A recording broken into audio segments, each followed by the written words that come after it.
Sepeda motor bermesin diesel bukanlah pemandangan umum di belahan bumi manapun. Meski mempunyai beberapa keunggulan dari mesin bensin, dalam banyak hal, mesin diesel juga mempunyai banyak kekurangan ketika diaplikasikan pada sepeda motor. Oleh sebab itu, penggunaan mesin diesel lebih efektif apabila digunakan untuk mesin industri, kendaraan angkutan berat, maupun kendaraan pekerja lainnya. Royal Enfield adalah salah satu pabrikan kenamaan yang mau repot-repot memproduksi motor bermesin diesel ini. Walaupun kemampuan konsumsi bahan bakar Royal Enfield diesel mencapai 86 km per 1 liter BBM, pada akhirnya motor ini stop produksi karena gas buangnya yang tidak ramah lingkungan. Motor diesel produksi massal lain yang tak kalah terkenal ialah HDT M1030 yang dibuat khusus untuk Korps Marinir Amerika, yang mana selain konsumsi BBM-nya irit, motor ini juga memiliki kemampuan menenggak bahan bakar JP8 alias jenis bahan bakar yang biasanya dipakai pada pesawat maupun kendaraan lapis baja, dengan tujuan agar motor ini bisa dibawa ke garis depan dengan meminum bahan bakar yang sama dengan kendaraan militer lainnya. Sayangnya ketika sang produsen kendaraan militer ini ingin membuatnya dalam versi sipil untuk dijual secara umum, adanya alasan tertentu yang kurang begitu jelas membuat rencana produksi versi sipil dari kendaraan militer ini tidak pernah diwujudkan. Melihat kondisi perkembangan motor bermesin diesel yang kurang begitu memuaskan, seorang pengamat sekaligus penggemar motor diesel asal Belanda bernama Kees van der Stare membuat ide terobosan menciptakan motor bermesin diesel untuk membuktikan bahwasanya mesin diesel ini sama bagusnya atau bahkan mampu melampaui mesin bensin. Kees van der Stare sendiri adalah salah satu founder dari Star Twin Motor yang merupakan dealer spesialis motor Italia sejak tahun 1979. Selain menjual motor, Stare juga mempunyai Star Twin Teknik yang berfokus pada pembuatan knalpot untuk berbagai jenis kendaraan, sentering rangka maupun velg, pembuatan rak bagasi sepeda motor, serta pembuatan motor custom. Karya-karya Star Twin Teknik bisa dilihat seperti pada Lovell F20 alias mobil roda 3 ringan bertenaga 145 horsepower yang mampu melesat 0-100 km per jam dalam waktu 3,5 detik. Kemudian ada pula motor balap drag, motor custom chopper, mesin diesel custom, dan lain-lain, yang mana hasil karyanya ini adalah sedikit gambaran mengenai rekayasa teknik yang dilakukan oleh Star Twin Teknik.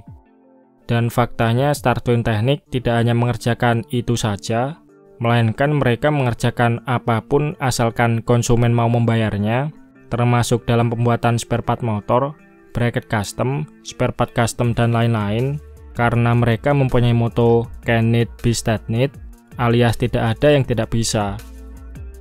Antusiasme dan pengalaman teknisnya dalam menciptakan karya otomotif yang unik sekaligus berbeda ini akhirnya membawa van der Stare mewujudkan ide pembuatan motor bermesin diesel yang nantinya diberi nama sebagai Star Twin Thunderstar 1200 TDI.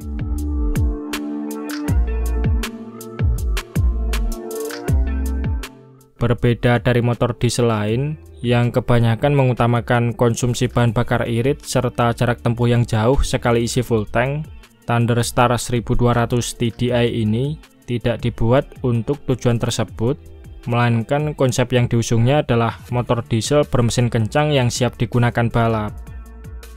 Dalam mewujudkan proyeknya ini, van der Stare menggunakan basis mesin diesel 3 silinder yang berasal dari City Car VW Lupo, dan van der Stare mendapatkan mesin City Car tersebut dari orang dalam yang tak lain adalah pekerja magangnya yang ternyata juga bekerja di pabrikan Volkswagen. Mesin VW Lupo diesel ini mempunyai kubikasi 1191 cc inline 3 silinder yang sudah dibekali dengan teknologi turbocharger direct injection atau TDI, di mana klaim tenaganya mencapai 60 horsepower dan torsi puncaknya 140 Nm. Tenaga standar tersebut sebenarnya sudah sangat cukup untuk membuat sepeda motor ini menjadi kencang, namun Stare tidak puas sampai di situ saja. Untuk kemudian mesin ini dikorek lagi sehingga tenaganya meningkat di angka 70 horsepower serta torsinya 160 Nm. Dan terakhir kalinya mesin ini disempurnakan dengan turbo Mitsubishi bertekanan 2,5 bar, unit injektor yang lebih besar, serta dikombinasikan gearbox 5 speed dari Yamaha FZR 1000 yang telah dimodifikasi. Dan hasilnya output tenaga mesin ini naik signifikan menjadi 125 horsepower di 5000 rpm dan torsinya di angka 250 Nm pada 2500 rpm.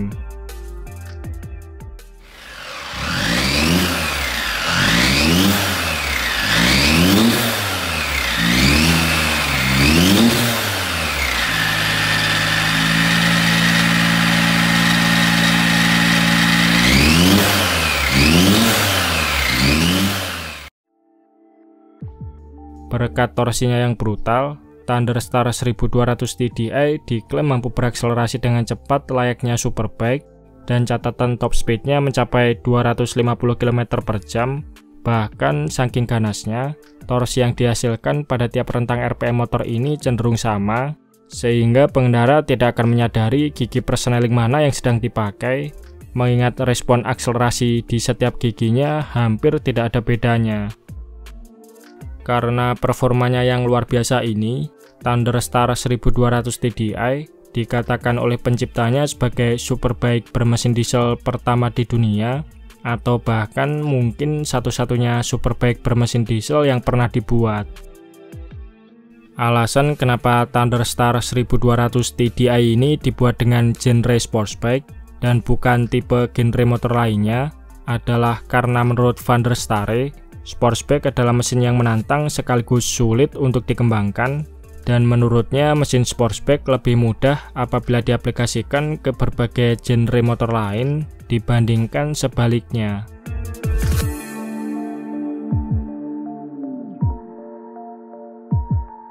Untuk mengatasi torsinya yang kuat, selain gearbox yang telah dimodifikasi dengan output shaft tambahan, disematkan pula kopling slipper kering dengan 14 plat yang dibuat secara khusus. Sementara itu, untuk memangkas bobotnya, Van der Starre mendesain ulang casing mesin agar lebih ringan sekaligus ringkas, berikut penggunaan rangka tralis berbobot 5 kg, bodywork dan velg berbahan serat karbon, serta beberapa part yang terbuat dari bahan aluminium, sehingga total bobot motor ini mencapai 205 kg, atau tidak jauh berbeda dengan bobot rata-rata superbike pada waktu itu. Bobot ringan ini merupakan pencapaian tersendiri bagi Thunderstar 1200 TDI, mengingat motor bermesin diesel pada umumnya selalu bermasalah soal urusan bobot, dikarenakan material logam pada mesin diesel terbilang lebih padat ketimbang mesin bensin. Sebagai finishing, Thunderstar 1200 TDI mengaplikasikan beberapa part dari motor lain, seperti halnya swing arm aluminium dari Ducati 900 Supersport, headlamp Cagiva V-Raptor, suspensi dari White Power, serta kaliper pengereman buatan PFM Performance Brake.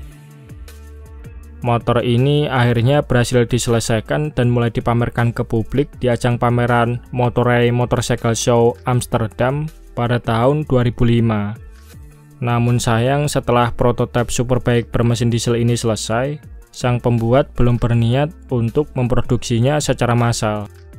Saat diwawancarai oleh media Gizmek perihal apakah superbike bermesin diesel ini akan diproduksi massal atau tidak, Kees Van der Starre menjawab bahwasanya motor ini mungkin tidak akan diproduksi karena menurutnya produksi dengan detail seperti ini dalam skala besar tidaklah ekonomis. Di sisi lain, pengembangan superbike diesel ini memakan waktu kurang lebih 7 tahun dan menghabiskan biaya sekitar 300.000 euro, sehingga menjadikan mesin ini sangatlah mahal untuk diproduksi. Namun, ia juga mengatakan tidak menutup kemungkinan akan memproduksi motor diesel ini apabila ada perusahaan lain yang tertarik dengan proyeknya.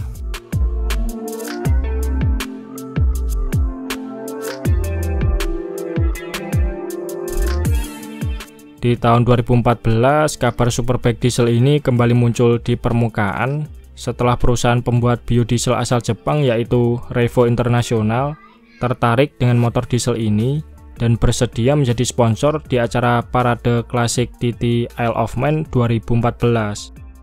Pembalap asal Jepang Yoshiro Kishimoto dipilih untuk menunggangi kuda besi diesel ini, dan rencananya Star Twin 1200 TDI nantinya akan diikutsertakan dalam ajang balap Isle of Man TT kelas TT XGP pada tahun 2015.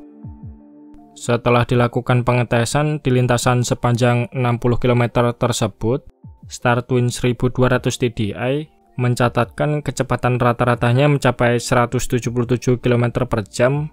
Namun entah karena alasan teknis atau terkendala masalah lain, rencana tersebut pada akhirnya tidak pernah diwujudkan. Star Twin 1200 TDI kembali tenggelam pasca gagal tampil di ajang balap tersebut. Untuk kemudian, motor ini terakhir kali terlihat di situs jual beli mobil antik Galeri Aldering, dan setelahnya unit motor ini akhirnya sudah terjual pada tahun 2022 lalu.